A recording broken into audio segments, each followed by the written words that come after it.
หัดเนียน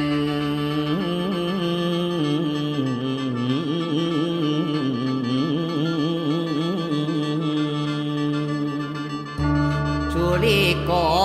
นพนมนิ้วยกใส่เกศาพอสมมาน้อมโนบในคุณพุทธเจ้าคุณพระธรรมพระสงฆ์เข้านอบน้อมดอมว่ารัตนังแห่งข้าคุณแก้วหน่วยมณี